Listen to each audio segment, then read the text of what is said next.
حضرت عقبہ بن عامر رضی اللہ تعالی عنہ فرماتے ہیں، میں رسول اللہ صلی اللہ علیہ وآلہ وسلم کی بارگاہ میں حاضر ہوا۔ میں نے آگے بڑھ کر آپ صلی اللہ علیہ وآلہ وسلم کا دست مبارک تھام لیا اور حضور اکرم صلی اللہ علیہ وآلہ وسلم نے میرا ہاتھ تھام لیا اور فرمایا، اے عقبہ، کیا میں تمہیں دنیا اور آخرت میں سب سے اچھے اخلاق کے بارے میں نہ بتاؤں؟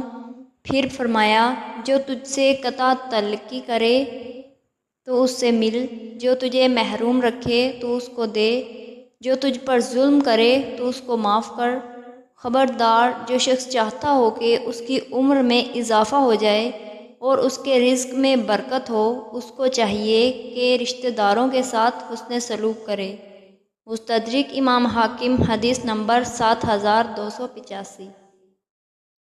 حضرت عبداللہ بن عمر رضی اللہ تعالی عنہما فرماتے ہیں کہ نبی کریم صلی اللہ علیہ وآلہ وسلم نے ارشاد فرمایا، اللہ تعالیٰ اس عورت پر نگاہ رحمت نہیں کرتا جو اپنے شوہر کی شکر گزار نہیں ہے، کیونکہ عورت کا شوہر کے بغیر گزارا ہی نہیں ہے۔